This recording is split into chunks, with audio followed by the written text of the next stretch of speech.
donc, mon histoire commence sur cette équipe de Red Team de Wavestone.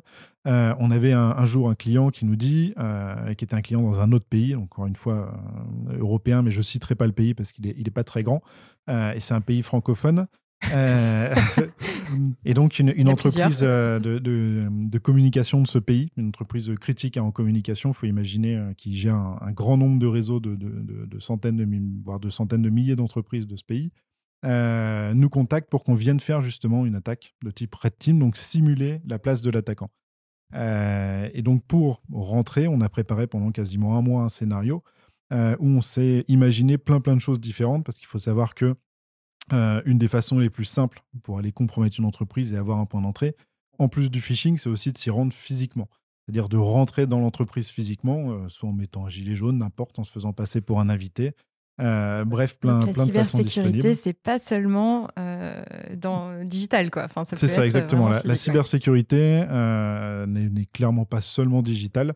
Forcément, le digital est une grosse partie, mais aujourd'hui, le digital, on arrive à se protéger de plus en plus, parce que tout le monde a pris conscience que c'était très important de faire des mises à jour, que c'était de faire important de faire tout le des monde n'a audits pas de encore sécurité. compris, mais on y travaille, on y Ça travaille. y arrive. Globalement, Les bases sont là. c'est ça, les bases sont là, et puis on a tout un écosystème, surtout en France avec l'ANSSI, puis dans chaque pays un peu avec d'autres agences de l'État qui ont sensibilisé les entreprises à tous ces risques-là, ce qui fait que les budgets ont aussi augmenté, bref, les états d'esprit ont changé.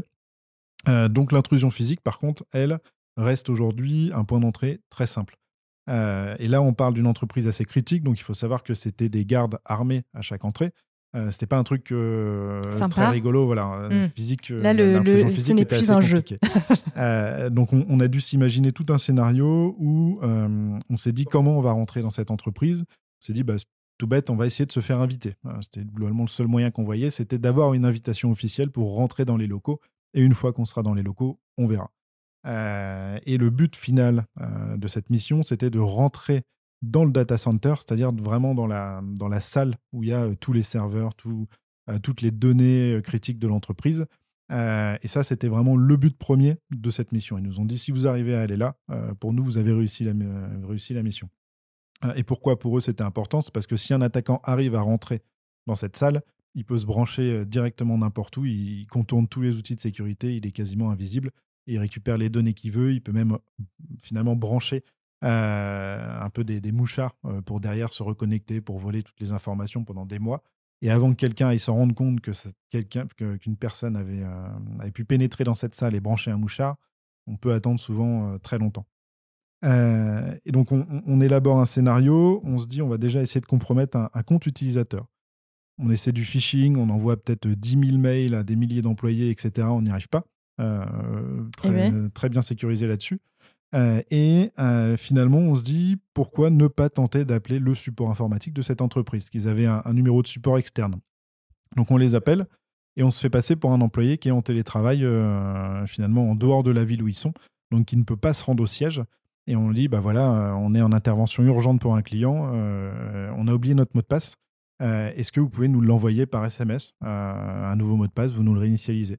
Et le support nous fait étonnamment, pas de souci, on vous envoie ça. En fait, plus c'est gros, plus ça passe, quoi. Et je leur dis, par contre, on n'a pas le numéro de téléphone professionnel, parce que j'ai laissé mon téléphone professionnel parce que c'était une urgence. Chez moi. Je me suis déplacé en urgence.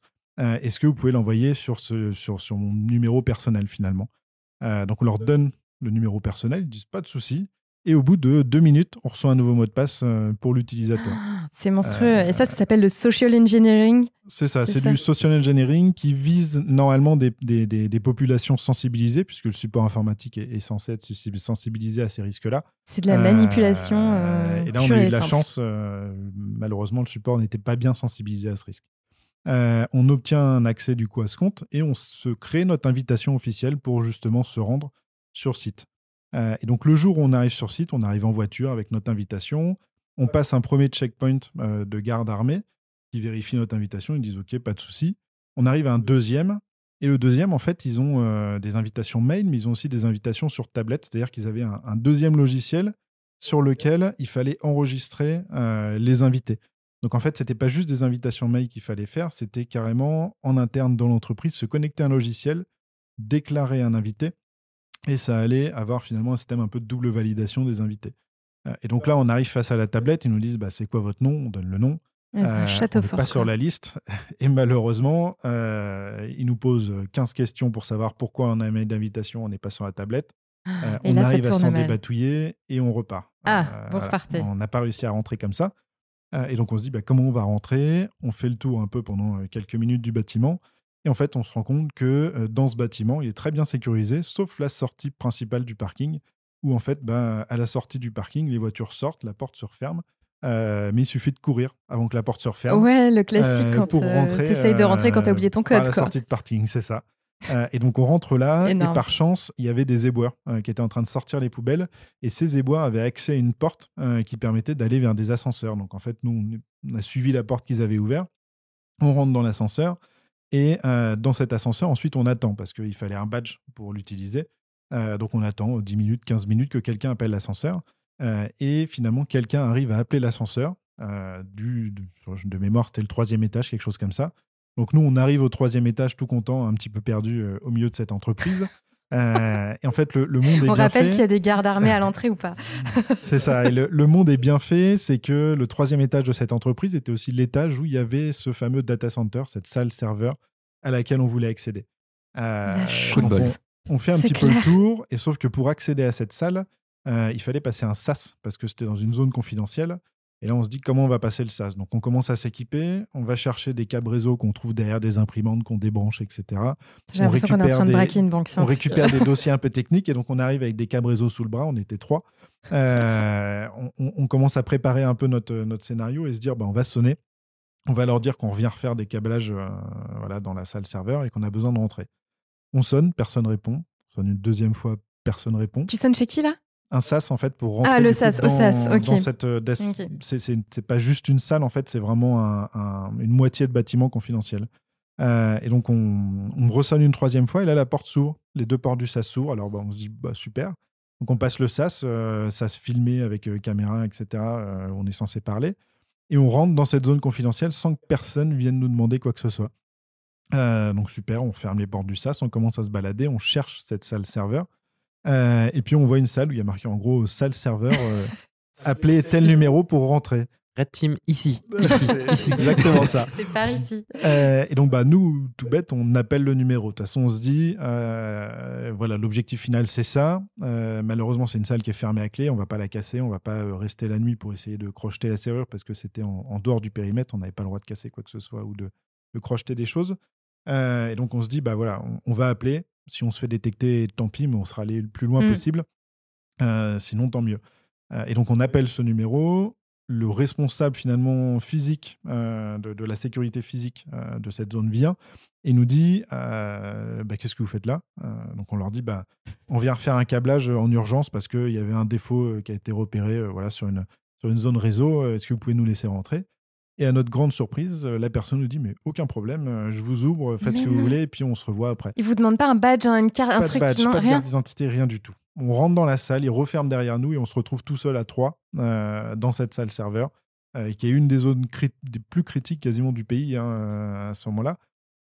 Donc bah, bien sûr, après on met des post-it, Weston était ici, on prend des photos, etc. Énorme. Et on appelle le client qui était complètement fou, qui était juste à côté en plus. Mais voilà, c'est pour démontrer un petit peu en fait qu'aujourd'hui, le risque humain dans la cybersécurité est juste un des risques principaux. Un des risques principaux en termes d'intrusion, un des risques principaux en termes de compromission et de vol aussi de données. Et c'est le risque le plus simple à exploiter. Alors bien sûr, tout ce qui est intrusion physique, il y a un gros risque derrière d'arrestation, de risque judiciaire, etc.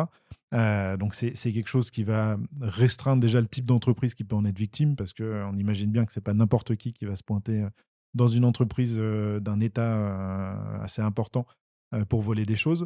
Mais c'est à garder en tête, et puis surtout cette sensibilisation des utilisateurs qui est juste primordiale, parce qu'on voit qu'obtenir des mots de passe, obtenir des accès, ça se fait en quelques Au bout minutes. d'un moment, tu dis il faut se méfier de tout, quoi. Il y a quelques semaines, nous a quitté malheureusement une personne qui s'appelait Kevin Mitnick, qui était l'un des pionniers, j'ai envie de dire, du social engineering. Je vous encourage à soit lire les livres autour de lui, soit de tout simplement regarder le film Opération Takedown, qui est une mine d'or sur le social engineering. vraiment hyper impressionnant, les techniques qu'ils pouvaient employer et le culot, du coup, qu'il faut avoir pour pouvoir réaliser ce type d'action. Et malheureusement, oui, ça marche. Ouais. Et effectivement, quand tu parles de culot, hein, ce qui est très important, c'est dans ce type de profils qui vont effectuer ce social engineering, c'est d'avoir une capacité d'inventer très vite des réponses et des scénarios toujours prêts dans sa tête, parce que n'importe qui, à un moment, au détour du moindre couloir, va potentiellement nous poser une question. Il faut être prêt à répondre au tac au tac, un scénario cohérent. Mais voilà, la cybersécurité, c'est aussi ça. C'est pas que juste des personnes derrière leur ordinateur qui vont aller pirater des choses au travers de vulnérabilités. C'est aussi grandement du social engineering, grandement. Et de plus en plus aujourd'hui. Voilà. Et je me permets une petite précision, parce qu'on parle pas mal du coup de la partie offensive. Je tiens quand même à rappeler, je vais faire le papa, mais je tiens à rappeler que quand on fait ce genre d'activités, ce sont toujours des activités qui sont cadrées par un protocole d'audit, par une convention avec le client. On a vu parfois par le passé des employés qui s'amusent à pirater leur employeur pour leur dire « Regardez, vous étiez vulnérable, je vous ai piraté, mais je l'ai fait parce que je suis gentil. » Non, ça marche pas comme ça. Même si l'employé l'a fait pour être gentil, souvent il se retrouve poursuivi. Donc on ne s'amuse pas à attaquer des entreprises, on ne s'amuse pas à attaquer qui que ce soit comme ça. C'est vraiment quelque chose qui doit être cadré. Et ne serait-ce que pour la partie physique. Moi, j'ai fait des red teams, mais je suis beaucoup moins fort qu'Antoine. Je me suis fait attraper parfois par la sécurité dans des locaux l'ennemi où je ne devais pas être. Quand vous voyez deux messieurs de 2,10 m très musclés qui viennent vous chercher et qui vous disent « Vous allez nous suivre », là, on est content d'avoir un petit document signé par le client. Tu as ton badge avec toi. On n'avait pas de badge, mais on a souvent ce qu'on appelle une lettre de mission qui permet de dire « Ne me cassez pas la gueule, j'ai le droit d'être là ». Merci à tous d'avoir suivi cet épisode du Monde de la Cyber. Si vous êtes arrivés jusqu'ici, c'est que vous commencez à bien accrocher à ce podcast. Alors si vous voulez découvrir les coulisses et être au courant de toutes les actus, je vous donne rendez-vous sur notre compte Instagram, Le Monde de la Cyber. Et n'hésitez pas aussi à vous abonner au podcast et à me laisser un petit commentaire sur Spotify ou Apple Podcast. Ça m'aide beaucoup à faire grandir le projet et ça me fait super plaisir de lire tous vos petits messages. Merci à vous et à très vite dans Le Monde de la Cyber.